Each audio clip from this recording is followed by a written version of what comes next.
നമസ്കാരം. എല്ലാ പ്രേക്ഷകർക്കും ക്ഷേത്ര മീഡിയയിലേക്ക് ഒരിക്കൽ കൂടി സ്വാഗതം. ഒരു ക്ഷേത്രത്തിൻ്റെ കർമ്മപഥങ്ങളിൽ നിരന്തരമായ ജാഗ്രതയോടുകൂടി സമർപ്പണ ഭാവത്തോടുകൂടി പ്രവർത്തിക്കുന്ന ഒരു കൂട്ടം ഭക്തമനസ്സുകളുടെ കൂടിച്ചേരലാണ് ആ ക്ഷേത്രത്തിൻ്റെ മാഹാത്മ്യവും മഹത്വവും നിശ്ചയിക്കുന്നത്. പുറം ലോകത്തേക്ക് ഒരു ക്ഷേത്രം അറിയപ്പെടുമ്പോൾ ആ ക്ഷേത്രത്തിൻ്റെ മഹിമാവിലാസങ്ങളെല്ലാം തന്നെ വളരെയധികം കൃത്യമായി പറയപ്പെടണമെങ്കിൽ അതിൻ്റെ പിന്നിൽ ഒരു കൂട്ടം നല്ല മനുഷ്യർ, ഉപാസകരായ മനുഷ്യർ, ദേവീഭക്തരായ മനുഷ്യർ, അല്ലെങ്കിൽ ഈശ്വര സേവയിൽ അധിഷ്ഠിതമായി ജീവിക്കുന്നവരുടെ കൂട്ടായ്മയുണ്ടാവും. ഈ ശ്രീ ബിജു അത്തരത്തിലുള്ള ഒരു വ്യക്തിത്വത്തിനുടമയാണ്. ഈ ക്ഷേത്രവുമായി അഭേദ്യമായ ബന്ധം പുലർത്തുകയും അതിൻ്റെ പ്രവർത്തന ഘട്ടങ്ങളിലൂടെ സഞ്ചരിക്കുകയും ചെയ്യുന്ന അദ്ദേഹത്തോട് നമുക്ക് ഈ ക്ഷേത്രത്തിൻ്റെ ചില വിശേഷങ്ങൾ കൂടി ചോദിക്കാം. നമസ്കാരം ബിജുട്ടാ. നമസ്കാരം. നമ്മളിപ്പോൾ ഇവിടെ ഈ ഒരു ക്ഷേത്രത്തിൻ്റെ ഉത്സവത്തിലേക്ക്, മേടമാസത്തിലെ 10ാമതേയും ഉത്സവത്തിലേക്ക്, അതിൻ്റെ 4ാം ദിവസത്തിലേക്ക് എത്തി നിൽക്കുകയാണിപ്പോൾ. അപ്പോൾ തീർച്ചയായും ഈ ഒരു ക്ഷേത്രത്തിൻ്റെ പുനരുദ്ധാരണ പ്രവർത്തനങ്ങളിലൂടെ കടന്നു വന്ന അനുഭവജ്ഞാനമുള്ള ഒരു വ്യക്തി എന്ന നിലയിൽ ബിജുട്ടൻ എന്താണ് ഈ ക്ഷേത്രത്തിൻ്റെ വളർച്ചയെക്കുറിച്ച് പറയാനുള്ളത്? അതായത് കഴിഞ്ഞ 22 വർഷമായി ഞാൻ ഈ ക്ഷേത്രത്തിൽ നിരന്തരമായിട്ട് വരുന്ന ആളാണ്. വന്ന ആദ്യ വർഷം തന്നെ ക്ഷേത്രം ഭരണസമിതിയിൽ ഗവേണിംഗ് ബോഡി മെമ്പറായിട്ട് തിരഞ്ഞെടുക്കപ്പെടുകയുണ്ടായി. അതിനുശേഷമുള്ള ക്ഷേത്രത്തിൻ്റെ ഒരു വളർച്ച, അതായത് ശ്രീ പൂന്താനം സാബു പ്രസിഡൻ്റായി വന്ന കാലത്തിന് ശേഷം അഭൂതപൂർവമായ ഒരു വളർച്ചയാണ് ഈ ക്ഷേത്ര സംഘത്തിനുണ്ടായിട്ടുള്ളത്. അത് കൃത്യമായിട്ട് പറയാൻ സാധിക്കും. മാത്രമല്ല, ഈ കഴിഞ്ഞ 22 വർഷത്തെ ചരിത്രത്തിലേക്ക് നോക്കുകയാണെങ്കിൽ ഈ ക്ഷേത്രത്തിൽ വന്നു പോകുന്ന ഭക്തജനങ്ങൾ ആ ഒരു എണ്ണം തന്നെ വളരെ അങ്ങേയറ്റം കൂടുതലാണ്. അമ്മയെ അറിയാനും ദിനംപ്രതി വർദ്ധിക്കുകയാണ്.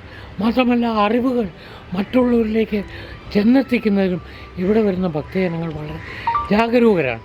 അതാണ് ഈ ക്ഷേത്രത്തിൻ്റെ ഏറ്റവും മെച്ചം.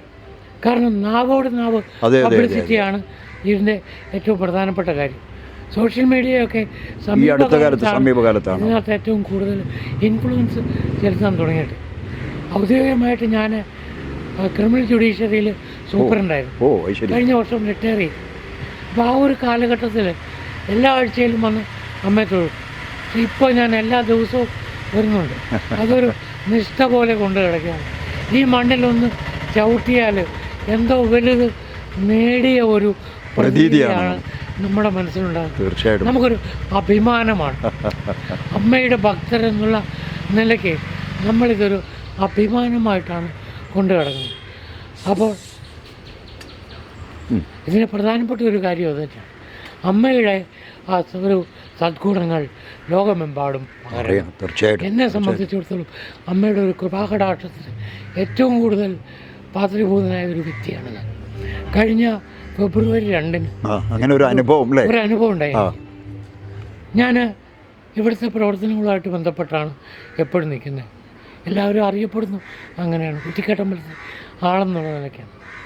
അപ്പോൾ ഇവിടുത്തെ ചണ്ഡികായാഗം നടന്നപ്പോഴുമൊക്കെ ഇതിൻ്റെ പിന്നണിയിൽ നിന്നുകൊണ്ട് നല്ല രീതിയിൽ കോർഡിനേഷൻ എല്ലാ കാലവും ചെയ്യാൻ കഴിഞ്ഞിട്ടുണ്ട്. ക്ഷേത്രം ഗവേണിംഗ് ബോഡിയാണ്.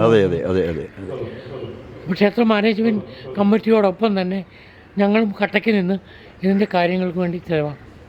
കഴിഞ്ഞ ഫെബ്രുവരി 2 കാരിത്താസ് ആശുപത്രി വെച്ച് എനിക്കൊരു കാർഡിയാക് അറസ്റ്റ് ഉണ്ടായി. എന്ന് പറഞ്ഞാൽ ഹൃദയം നിന്നു. എല്ലാ ആളുകളും വിചാരിച്ചു തീർന്നു. പലരും ചോദിച്ചവരുണ്ട്, എപ്പോൾ വന്നാൽ കാണാൻ പറ്റും, എപ്പോൾ എടുക്കും. പക്ഷേ അങ്ങനെ എടുക്കാൻ ഭഗവതി സമ്മതിച്ചില്ല. കാരണം ഞാനല്ല പറഞ്ഞു, എനിക്ക് പരിചയമുള്ളവരാ പറഞ്ഞു, നീ കുറ്റിക്കാട്ടമ്പലത്തിലെ ആളല്ലേ, നിനക്കങ്ങനെ പോകാൻ പറ്റില്ല.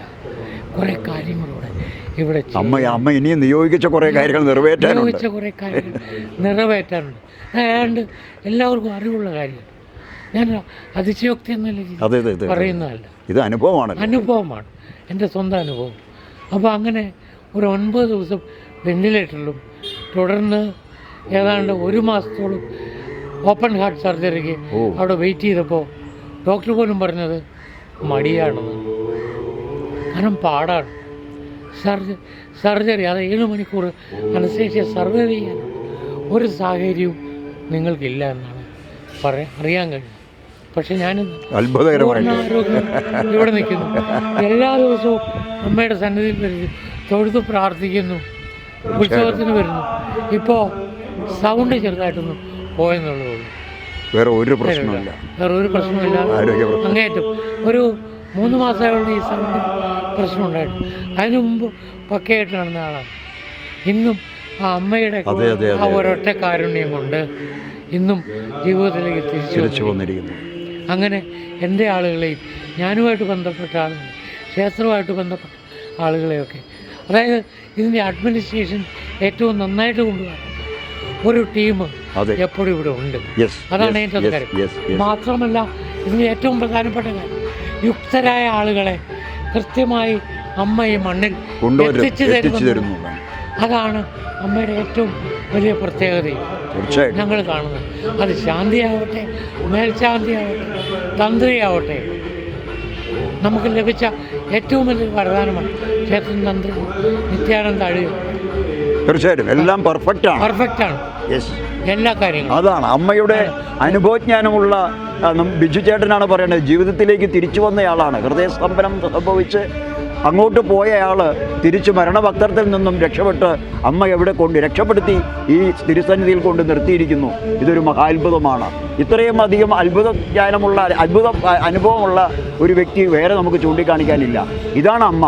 ഈ കുറ്റിക്കാട്ടിൽ അമ്മയെ പ്രണമിക്കുന്നവർക്ക്, ആ പാതാരബിന്ദങ്ങളിൽ സമർപ്പിക്കുന്നവരെ കൈവടിയാത്ത അമ്മയാണ് ഈ ബിജു എന്ന് പറയുന്ന വ്യക്തിയുടെ ജീവിതത്തെ തിരിച്ച് കയ്യിലേൽപ്പിച്ചിരിക്കുന്നത്.